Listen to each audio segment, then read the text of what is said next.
y amén. Muy bien. Gálatas 3, versículo 10. Continúa el apóstol Pablo en su argumentación de la defensa de la doctrina de la justificación por la fe. Continúa diciendo, porque todos, ¿quiénes, hermanos? Todos los que dependen de las obras de la ley están bajo maldición. Pues escrito está, maldito todo aquel que no permaneciere en todas las cosas escritas en el libro de la ley. Y esta parte es muy importante, ¿para qué? Para hacerlas. Hace poco, un hombre joven que fue ordenado pastor en una iglesia menonita, él estudió con nosotros al principio de la licenciatura, me preguntaba si la salvación es tan solo por la gracia de Dios mediante la fe en Jesucristo, entonces, ¿qué importancia tiene si una persona no cree en algunas doctrinas bíblicas que nosotros creemos? Él se profesa de convicciones reformadas, bíblicas. Voy a repetir la pregunta que él me hizo. Si la salvación es tan solo por la gracia de Dios mediante la fe en Jesucristo, entonces, ¿qué importancia tiene si una persona no cree en algunas doctrinas bíblicas que nosotros creemos, hablando de las convicciones bíblicas en las que él se incluye? Ahora, entendamos bien esta pregunta, porque su cuestionamiento era en cuanto a la salvación. En otras palabras, si ha creído en Jesús, si una persona verdaderamente ha creído en Jesús, ¿cómo afecta su salvación que tenga una doctrina errada?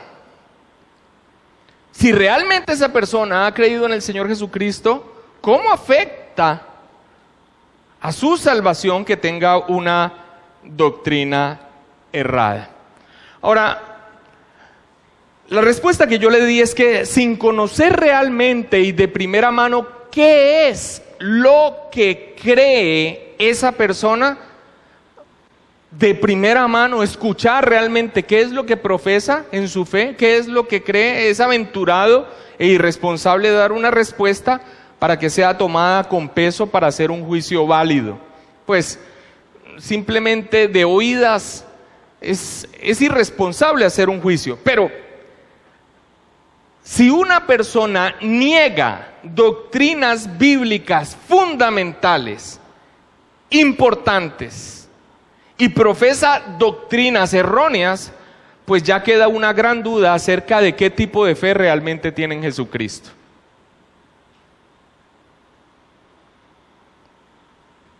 La Biblia misma nos habla de personas que decían creer en Jesús, pero lo que creían de Él de ninguna manera significaba que tuviesen una fe salvadora real. Tenemos textos y tan solo vamos a tomar Juan, yo lo voy a mencionar, si usted quiere lo puede anotar, pero por ejemplo Juan 2 del 23 al 25 nos dice que estando el Señor Jesucristo en la fiesta de la Pascua en Jerusalén, dice que muchos creyeron en su nombre. Por favor, guarden silencio. Muchos creyeron en su nombre viendo las señales que hacía. Ahí dice, creyeron en su nombre. Pero el 24 dice, pero Jesús mismo no se fiaba de ellos porque conocía a todos. Y no tenía necesidad de que nadie le diese testimonio del hombre, pues él sabía lo que había en el hombre. Nueva Versión Internacional dice, pero Jesús no les creía. Así que aquí tenemos a unas personas que dicen que creyeron en su nombre, pero el mismo Señor Jesucristo no se fiaba de ellos. También más adelante en Juan 8, 31 al 32, se le acercan unos judíos que la Escritura dice que habían creído en Él. Dijo entonces Jesús a los judíos que habían creído en Él. Ahí dice, unos judíos habían creído en Él. Y el Señor les dice, si vosotros permaneciereis en mi palabra, seréis verdaderamente mis discípulos y conoceréis la verdad y la verdad os hará libre. ¿Y qué pasó a partir de allí? Estos hombres inmediatamente se levantaron y, perdón la expresión, reviraron. ¿Cómo así que libres? nosotros no hemos sido esclavos de nadie, nosotros somos hijos de Abraham. Y finalmente, para resumirle el asunto, a estos mismos hombres que dice, judíos que habían creído en él, en el versículo 44 el Señor Jesús le dice: vosotros sois de vuestro padre el diablo. Así que la Biblia misma nos habla de personas que decían creer en Jesús, pero lo que creían de él en ninguna manera significa que tuviese una fe salvadora real. Así que, ¿de qué manera afecta que una persona profese doctrinas erradas? ¿De qué manera afecta que una persona niegue verdades fundamentales de las Escrituras y profese y defiende doctrinas que son contrarias a lo que la Escritura dice? Pues primero que todo, queda esa gran duda acerca de qué tipo de fe es la que esa persona tiene en el Señor Jesucristo. Ahora, supongamos que alguien ha creído verdaderamente mediante la predicación del Evangelio y confiado plenamente en el Señor Jesucristo. ¿Es importante lo que cree? ¿Afecta esto a su salvación? Tengamos entonces este caso hipotético, que es lo que este joven pastor me preguntaba. Si ha sido salvo, ¿lo que cree afecta a su salvación? Pues hermanos, la Biblia nos dice que algunos serán salvos como por fuego, y por utilizar una expresión, serán salvos raspando. Nosotros afirmamos que si esa persona realmente ha creído, el Señor le ha rescatado por pura gracia mediante la fe y ha sido sellado con la presencia del Espíritu Santo, su salvación es segura. Pero sin lugar a dudas, el error afectará a su vida, su crecimiento. ¿Cómo madurará como creyente si básicamente lo único que está recibiendo son expresiones o enseñanzas motivacionales, empresariales, exitistas de lo bueno y cómo Dios está babeando por ti porque eres lo máximo, y poca palabra de Dios? Su testimonio también va a ser afectado, porque lo que uno cree afecta a lo que uno hace. También va a ser afectado cómo ve las circunstancias de la vida y cómo responde a ellas. Asimismo va a ser afectado lo que enseña, porque si mantiene doctrinas erróneas y niega doctrinas fundamentales, se va a hacer un propagador del error, afectando inclusive a otras personas. Asimismo, el camino de salvación que le señala a otros también va a ser afectado, porque muy probablemente el camino de salvación que muestre, aunque él mismo haya sido salvo por la gracia de Dios mediante la fe en Cristo Jesús, sea erróneo y lleve a tropiezo a muchos. También el honor de Cristo allí se ve afectado, porque esa persona con esas características se convierte en un pésimo embajador en su nombre. También será afectado lo que piensa acerca de Dios y cómo se relaciona con Él y cómo es su vida piadosa, y finalmente hasta cómo es la manera en que Él adora a Dios, porque hay una manera correcta de adorar al Dios Santo en su majestad. Y esto tan solo por mencionar algunas cosas. Así que, amados hermanos, afecta. Si esa persona es salva, afecta. Y la respuesta es hipotéticamente que realmente haya creído, su salvación es segura. No depende de él, depende totalmente y enteramente de la obra de Cristo. Pero la pregunta tiene como una intencionalidad en el sentido de, entonces la doctrina no importa mucho. Y eso sí es algo muy grave e inaceptable.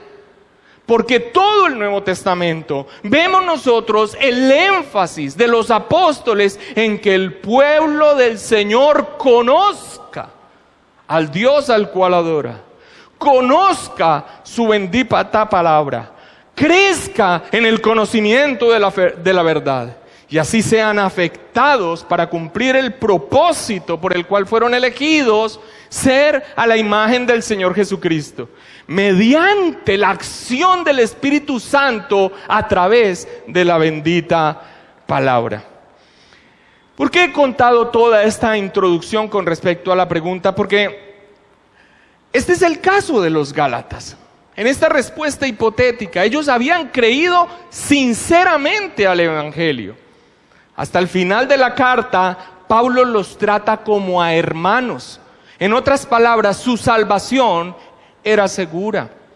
Tenían la garantía de su salvación, el Espíritu Santo de Dios, que ya lo vimos en las prédicas anteriores, pero se habían desviado gravemente y por esto debían ser corregidos prontamente. Eso es lo que hemos estado viendo. La corrección de Pablo en el error de los creyentes de Galacia. ¿Cuál es el error de los creyentes de Galacia? En el primer capítulo dice: yo estoy sorprendido de que tan pronto os hayáis alejado del evangelio que por la gracia de Dios les fue dado. Habían dejado el verdadero evangelio de la salvación por la gracia de Dios mediante la fe en Cristo para tratar de observar los mandatos de la ley, inclusive cumplir la circuncisión y las otras ceremonias judías para perfeccionar o para completar o para verdaderamente ser salvos, que era el discurso de los judaizantes. Terrible error. Pablo entonces, a pesar de su salvación, a pesar de que le trata como hermanos, ha entrado en una corrección muy fuerte. ¡Oh, Gálatas insensatos! ¿Quién os fascinó para desobedecer a la verdad? Es una exhortación fuerte.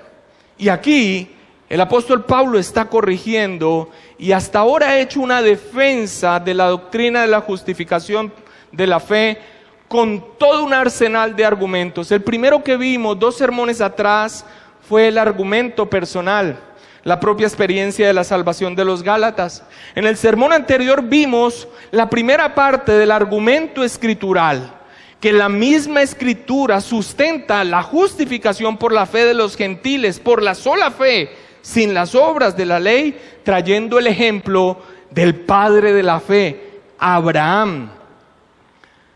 Ese argumento que presentamos allí, que es la primera parte del argumento escritural, porque de lo personal y de su propia experiencia ha sacado la escritura para mostrarle el sustento de la salvación que Dios ha tenido desde el principio, el único camino de salvación, no por obras, no por esfuerzos humanos, no porque seas más buenecito que malo, no porque yo no mato, yo no robo, yo no adultero, yo no soy tan malo, yo no soy como Garavito, que está en la cárcel, sino por el único camino posible para una humanidad caída para salvación, tan solo por la gracia de Dios, mediante la obra del Señor Jesucristo en su vida y su muerte, y mediante la fe que depositamos en la persona de Cristo. Ha mostrado ese argumento escritural, que en este caso es un argumento positivo, porque ha hablado del resultado de la fe,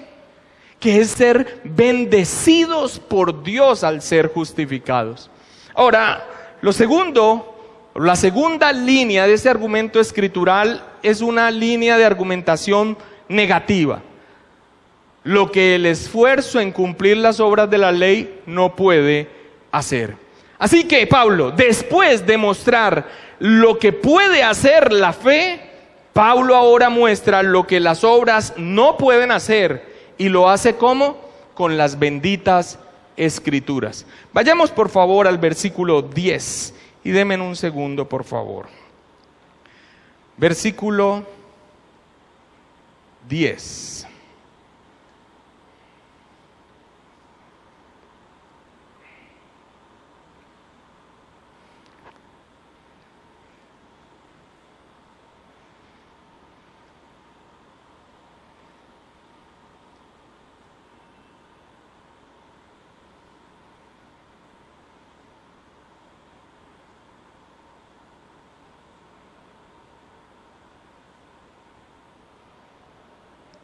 Ok.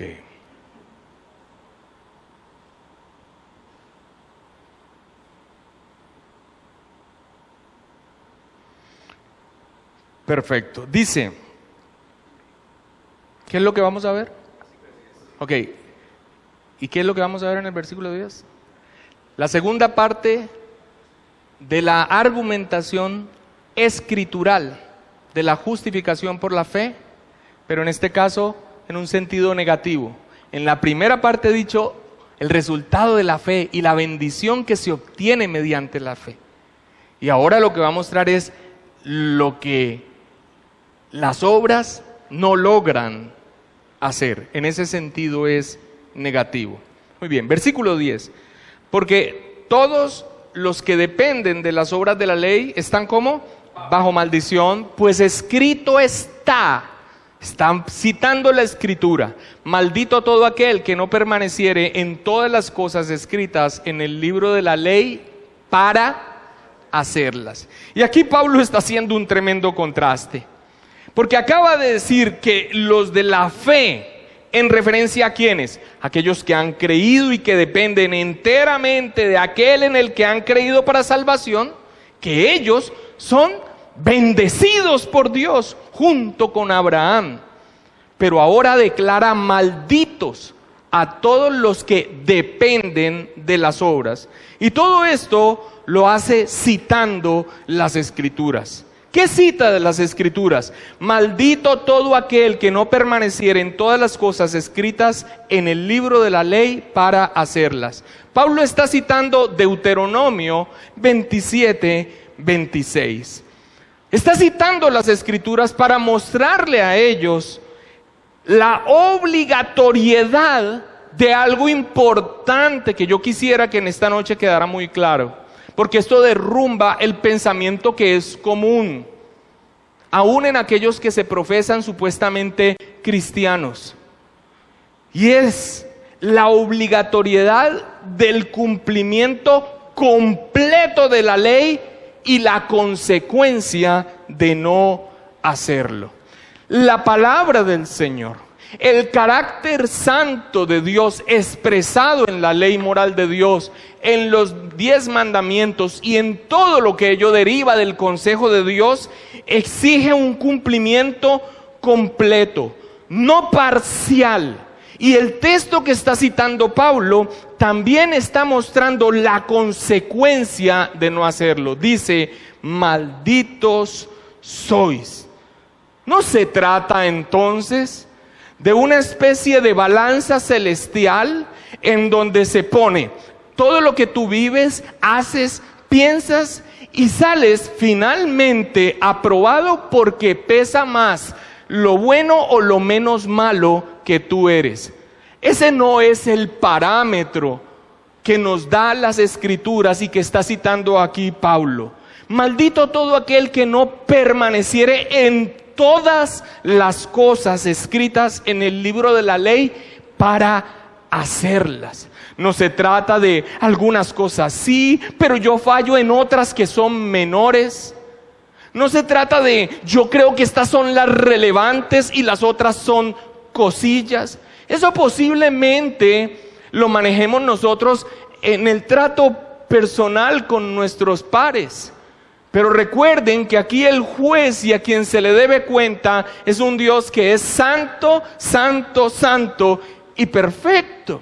Así que el cumplimiento de la palabra del Señor aquí en esta cita que está dando Pablo se trata de la obligatoriedad del cumplimiento de toda la palabra del Señor y la consecuencia de no hacerlo.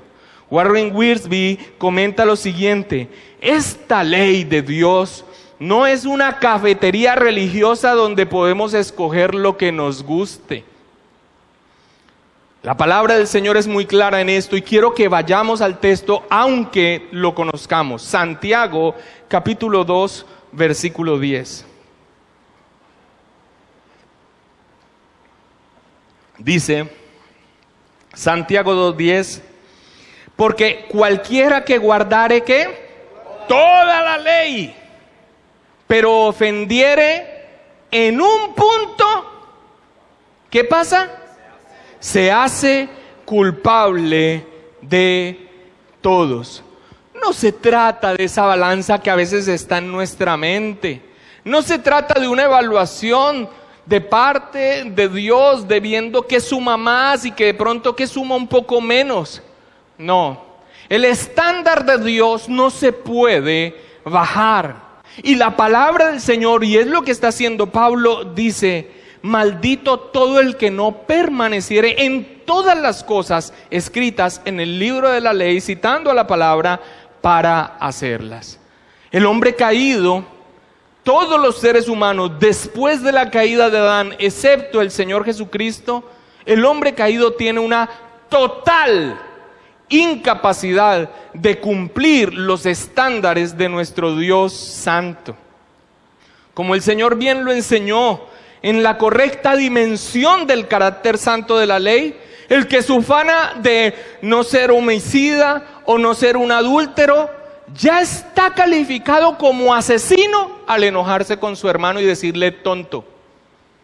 Y ya está calificado por la misma Escritura como adúltero por un solo pensamiento lujurioso.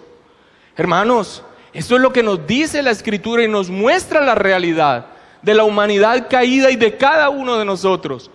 Todos nosotros pecamos continuamente y quebrantamos la palabra del Señor, quebrantamos sus mandamientos y sus leyes. Alguien escribió haciendo el paralelo con las leyes sanitarias de las Escrituras en el Antiguo Testamento: si cualquier parte del hombre es leprosa, todo el hombre es juzgado leproso. ¿Cuánto más el hombre al que el pecado ha leudado por completo?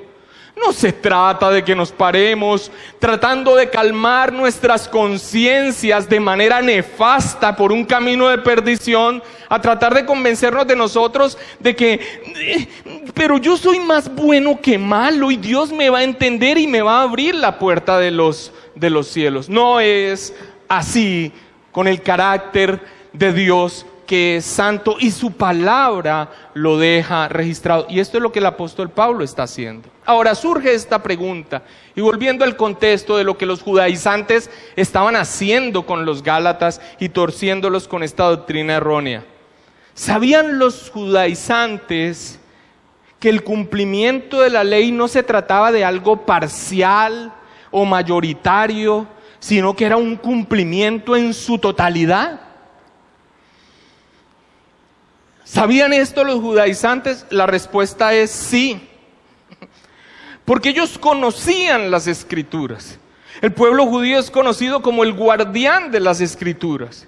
E incluso sabían en qué entorno fue pronunciada esta maldición que Pablo está citando de Deuteronomio 27:26. ¿Cuál es el contexto de Deuteronomio 27:26?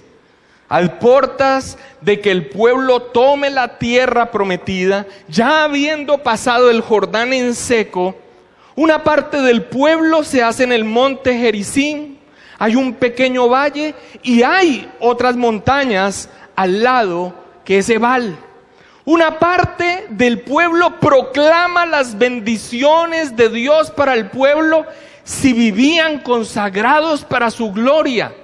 Pero desde la otra parte, en el monte Ebal, a voz en cuello también proclamaban las maldiciones en caso de apartarse de él. Ahora, esto es lo importante y lo que responde a: ¿conocían ellos que el cumplimiento de la ley no era ni parcial ni mayoritario, sino total?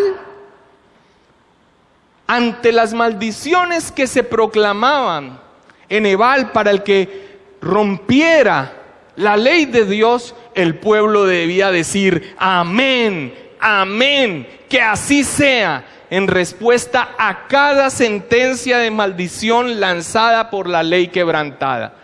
Por supuesto que ellos sabían que el quebrantamiento de un punto de la ley de Dios les acarreaba condena. Ellos conocían por las Escrituras esto, que romper la ley de Dios en un punto significaba muerte. Pero por las mismas escrituras, ellos también debieron saber que Dios había provisto un camino ante su incapacidad para cumplirlas.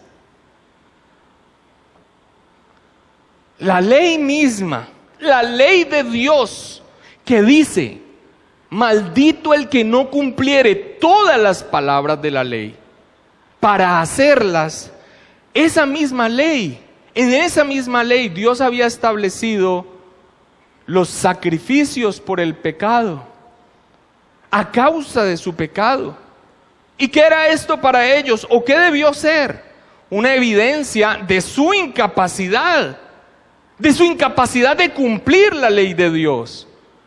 Y también una evidencia de la gracia de Dios al proveerles un sustituto. Cuando llegaban con un corderito perfecto, sin mancha, y ponían la mano sobre él, en significado de que el pecado del pueblo era imputado a ese ser vivo que debía pagar por el pecado. La paga del pecado es muerte, y degollarlo y derramar su sangre no solamente mostraba la gravedad de romper la ley de Dios y la incapacidad de todo hombre de cumplirla, sino que también les enseñaba una manifestación de la gracia de Dios al proveerles un sustituto. Obviamente el escritor de Hebreos da claridad en que no es la sangre de los animales lo que nos da el perdón, sino que todo esto era sombra de lo que se cumple perfectamente en Cristo Jesús. Era un tipo, todo lo que allí aparece. Pero ellos entonces, con el conocimiento de que el quebrantamiento de un punto de la ley significaba maldición y muerte, y también teniendo a la mano una manifestación del camino que por la gracia de Dios les había dado para salvación, en la necedad de su corazón envanecido, ¿sabe qué hicieron con esa manifestación de su gracia de los sacrificios? Lo convirtieron en un cumplimiento más. Y tomaron el camino imposible. ¿Cuál? Pues cumpliremos perfectamente la ley de Dios. Será por nuestro esfuerzo, será porque lo logremos, será porque lo cumplamos. Ahora, si conocían los altos estándares de la ley y en su arrogancia y vanagloria tomaron ese camino imposible, ¿cómo hicieron ante la evidencia diaria de su incapacidad de cumplirla? ¿Qué hicieron? La distorsionaron, ajustándola a sus propios parámetros. Bajaron el listón, aguaron la ley, la torcieron para sacarse en limpio como si realmente la estuvieran cumpliendo.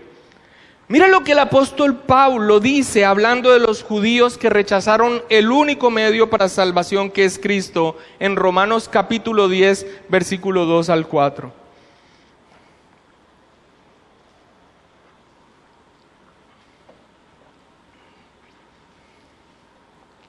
Hablando de los judíos que conocían la palabra y que rechazaron el camino de salvación, Pablo dice 10, 2 al 4, porque yo les doy testimonio de que tienen, ¿quiénes?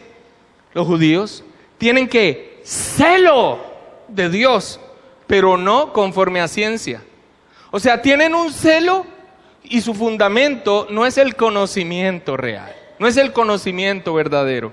Y mira lo que dice: porque ignorando la justicia de Dios y procurando establecer ¿qué? La suya propia, no se han sujetado a la justicia de Dios, porque el fin de la ley es Cristo para justicia a todo aquel que cree. ¿Cuál era el camino entonces? Y es lo que veremos en las próximas prédicas. ¿Cuál era el camino entonces?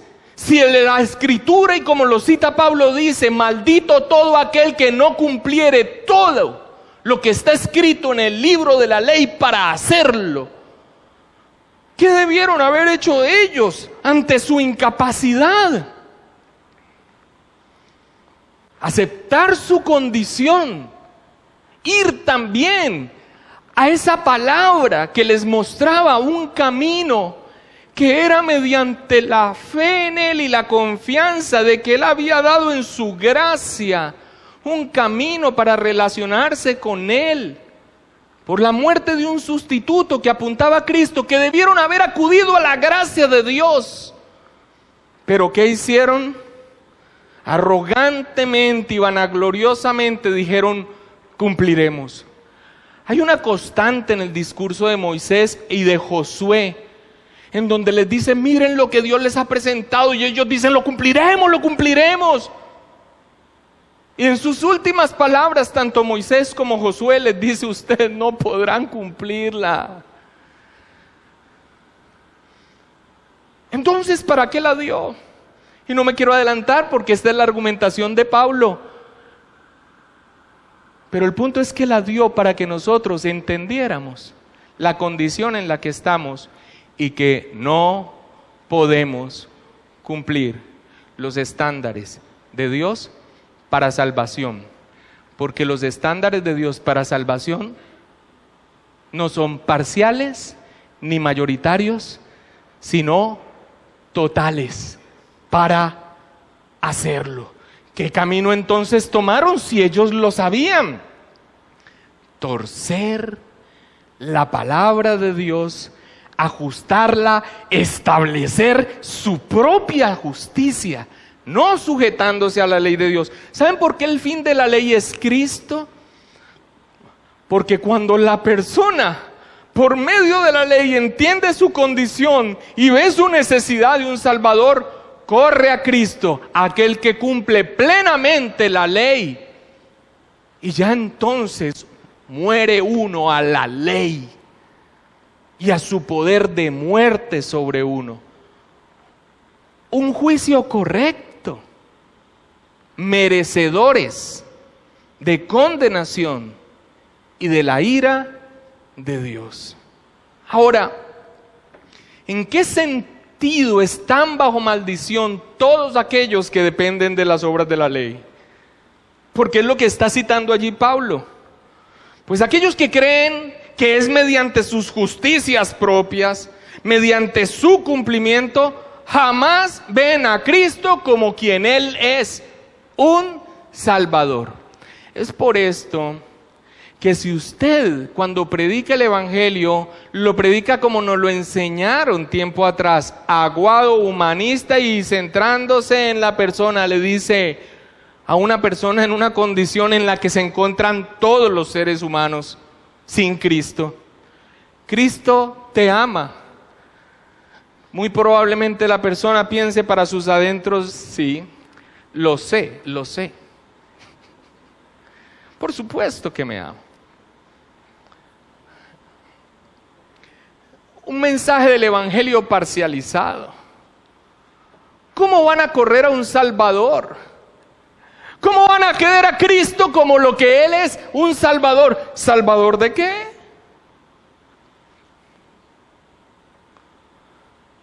Apartar la ley de Dios y el carácter santo en la predicación del Evangelio para mostrar la condición del hombre y que entonces corra a Cristo si Dios le concede ver su condición real, es un gravísimo error. ¿Cómo entonces está bajo maldición todos aquellos que dependen de la ley? Porque si dependen de sus propias justicias, jamás van a ver a Cristo como lo que Él es, el Salvador.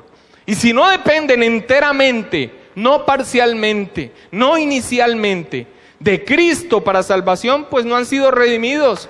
Dependen de sí mismos y sin lugar a dudas van a ser encontrados culpables delante de Dios en el momento de su día, en el día de la ira, en el día del juicio. Ahora, ¿qué de aquellos creyentes? Asumámoslos como creyentes, como lo eran los Gálatas. ¿Qué de aquellos creyentes que neciamente, habiendo sido salvados mediante la fe, por la sola gracia de Dios, ahora se esfuerzan por ese camino de justicias propias? ¿Qué de ellos? Jamás tendrán paz. Dos caminos les aguardan. Timothy Keller los describe así: les llevará una profunda ansiedad e inseguridad. ¿Qué? Habiendo sido salvos, ahora torpemente escoger el camino de justicias propias, de merecimientos por lo bueno que soy y por cómo cumplo yo la ley de Dios. Dice, les llevará una profunda ansiedad e inseguridad porque nunca se está seguro de estar viviendo lo suficientemente conforme aún a sus estándares amañados. La verdad es que se vive en una continua inseguridad y ansiedad porque nosotros sabemos que nunca vivimos lo suficientemente conforme aún a los estándares amañados que nosotros creamos. Ese es un camino terrible y estamos hablando de un creyente. Y el otro camino es que las personas se vuelven arrogantes y presumidos, tratando de convencerse de que sí están a la talla. La hipocresía. Sea como sea, dice Timothy Keller, se vive con un sentimiento de maldición y condenación. Y ahí está la respuesta para el joven pastor que me preguntó. Ese no es el camino que Dios ha dado. Pero nuestra salvación es segura, porque no depende de nosotros, es por la obra de Cristo. Es un propósito de Él y es por su gracia. Pero escoger un camino imposible y tener que neutralizar nuestras conciencias o engañarnos o tomar el camino de la hipocresía jamás producirá una vida gozosa, plena y agradecida por la obra que el Señor ha hecho en nosotros. Pablo continúa entonces su argumento negativo después de mostrar la necesidad del cumplimiento total de la ley de Dios y sus consecuencias, la maldición para hacerlo. Continúa su argumento negativo citando un texto más de las Escrituras, Gálatas capítulo 3 versículo 11, y que por la ley ninguno se justifica para con Dios, es que evidente, porque el justo por la fe vivirá. Pablo está diciendo, miren, es evidente que nadie se va a justificar por medio de la ley. ¿Por qué es evidente, Pablo? Porque la Escritura lo dice, es el argumento escritural.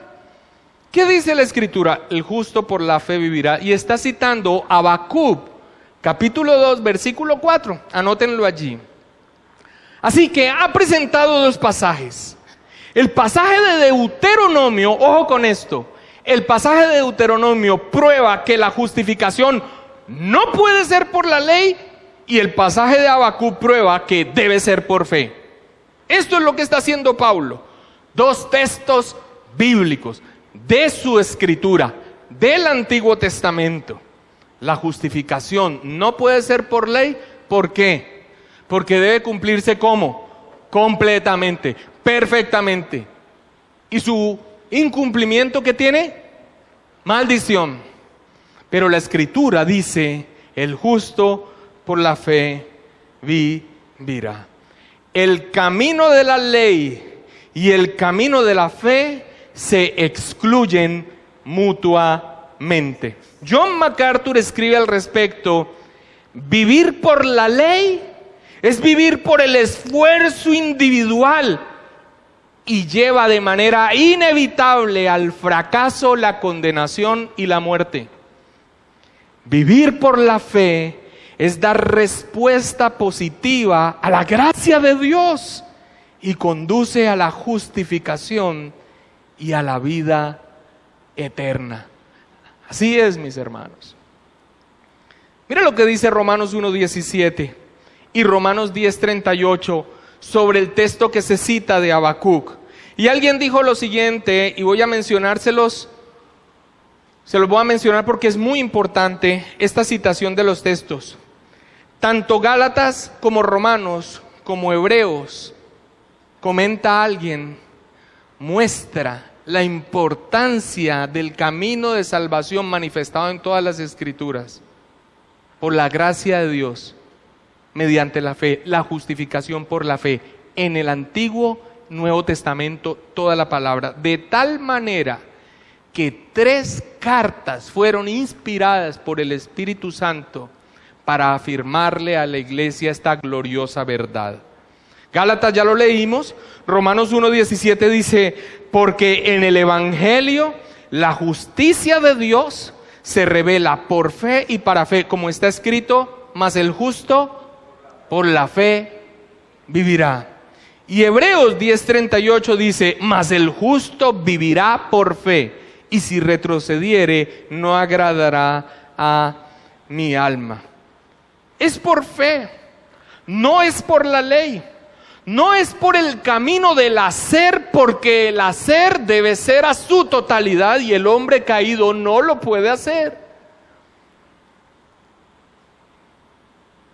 Pero la ley muestra la condición del hombre y la necesidad de un Salvador, y Dios provee su gracia y accedemos a ella mediante la fe. Ahora, tal vez alguien pudiese objetar que cuando se dice el justo vivirá por la fe, es porque se requiere fe para cumplir la ley y ser justo. Voy a volver a repetirlo. Tal vez alguien objetara, y al parecer objetaron, o Pablo previó que podrían objetar esto. Tal vez alguien objetara que cuando la Escritura dice que el justo vivirá por la fe, es porque se requiere fe para cumplir la ley, y cumpliendo la ley, entonces se es justo. Pero Pablo también cierra ese camino. ¿Cómo? Citando una vez más la Escritura. Versículo 12 de Gálatas 3. Y la ley no es de fe, sino que dice, ¿qué dice de la ley? El que ¿qué? Hiciere estas cosas, vivirá por ellas. Pablo está citando aquí a Levítico 18:5 para enfatizar el asunto del cumplimiento que exige la ley. Ese camino es de hacer, ese camino es de cumplir, pero ojo, de cumplir sin excepciones. Y esto, para el hombre caído, no solamente es imposible, no solo porque no puede, sino porque ya ha sido hallado culpable en Adán. Haber dicho esto desde el principio, pastor, porque de pronto yo me animaba a tratar de cumplirla. Cuando se habla de esa posibilidad, esto simplemente es para resaltar que ese no es el camino, pero es imposible. Porque es que no hay en pendiente un juicio sobre ti. Ya fue dado. En Adán todos pecamos. Y las consecuencias, la muerte. Así que no solamente es porque no podamos estando caídos, es porque ya hemos sido hallados culpables. Y aquí nos vemos tentados a responder las preguntas de que seguro brotan en este punto. Entonces, ¿por qué Dios dio su ley? ¿Para qué sirve? ¿Cuál es su propósito? ¿Acaso la ley es mala? ¿Para qué la dio si no la podemos cumplir plenamente? Y además, ya nacemos culpables ante ella al nacer. Esto es lo que Pablo va a responder a continuación en la relación que hay entre la ley y la promesa de que en Abraham serían bendecidas todas las familias de la tierra, pero que veremos en los próximos sermones cuando me corresponda predicar. Pero por ahora nos basta ante nuestra, y espero que así usted lo vea, ante nuestra total incapacidad de cumplir plenamente las demandas de la ley, ley que es buena, porque es una manifestación del carácter santo de Dios. Ahora nos basta, ante nuestra total incapacidad de cumplir plenamente las demandas de la ley, y sabiéndonos culpables de haberla infringido en todos sus puntos, y sabiéndonos culpables como raza humana en solidaridad con nuestra cabeza federal, representado en Adán,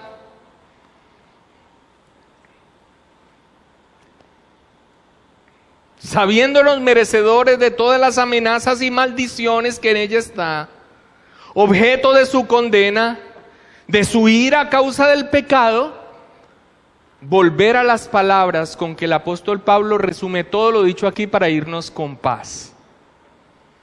Versículo 13 y 14. Cristo nos redimió de la maldición de la ley. Pregunta: ¿hemos entendido cuál es la maldición de la ley? La maldición de la ley está en que maldito todo el que no cumpliere todas las palabras de esta ley para hacerlas. Dignos de condenación, dignos de muerte, dignos de la ira de Dios. Mira, cuando una persona no entiende que ese es el estado de toda la humanidad sin Cristo, hasta que lo entienda, jamás acudirá a Cristo. Acudirá a las vallas a que le enseñan a cómo ser buen empresario, pero jamás acudirá a Cristo para salvación, hasta que no se vea por la acción del Espíritu Santo mediante su palabra que esos somos nosotros. Éramos, porque Cristo nos redimió de la maldición de la ley. ¿Cómo? Hecho por nosotros maldición, porque está escrito: maldito todo el que es colgado en un madero, para que en Cristo Jesús la bendición de Abraham. ¿Recuerdan que ya hablamos de la bendición de Abraham en el sermón anterior? ¿Cuál? En ti serán benditas todas las familias de la tierra. Y después veremos a profundidad de qué se trata esa promesa, la simiente. Para que en Cristo Jesús la bendición de Abraham, bendición, mientras que la ley y el incumplimiento de ella, ¿qué trae? Maldición, alcanzase a los gentiles, a fin de que por la fe recibiésemos la promesa del Espíritu. Hermanos, estas son las buenas noticias. Esta es la buena nueva. Este es el Evangelio. Cristo pagó por la deuda merecida de nuestro pecado. Cristo nos redimió. El griego es exagorazó, Y ese es un término que regularmente se usaba con referencia al acto de comprar la libertad de un esclavo. Nos hizo libres de esa maldición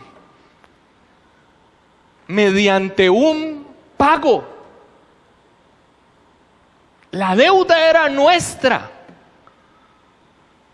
El pueblo debía gritar ante las amenazas por el incumplimiento de la ley de Dios: amén, amén, amén, amén, que así sea.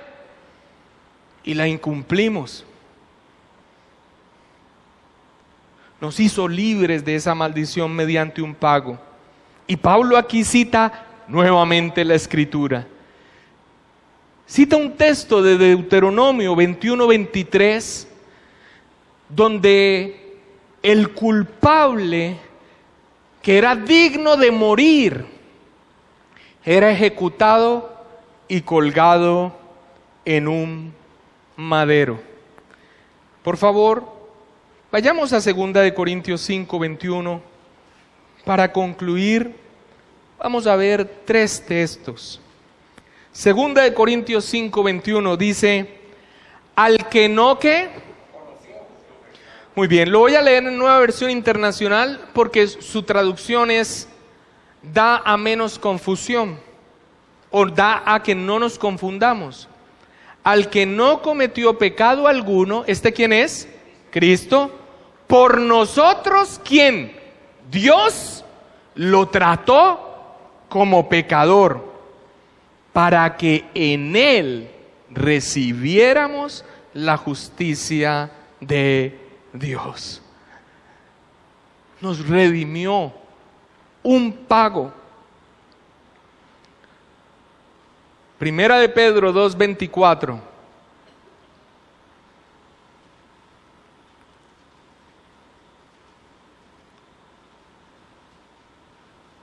Quien llevó él mismo, ¿quién?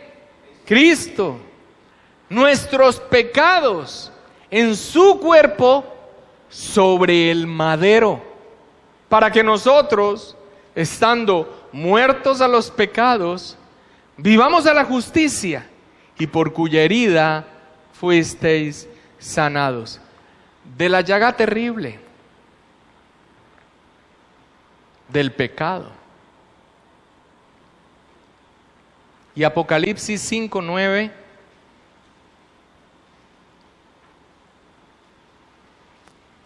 dice: y cantaban un nuevo cántico diciendo: digno eres de tomar el libro y de abrir sus sellos. ¿Quién? Cristo. Porque tú fuiste inmolado y con tu sangre nos has redimido para Dios. ¿De dónde? De todo linaje y lengua y pueblo y nación. Pagada la deuda, llevando sobre sus hombros la maldición proferida contra todo el que quebranta la santa ley de Dios. Nosotros, la bendición de Abraham, la promesa de la bendición de Dios por su simiente a todas las naciones de la tierra nos alcanzó. Por su gracia, mediante la fe en Él, y su Espíritu Santo nos fue dado. A Dios sea la gloria. Padre, te damos muchas gracias, Señor.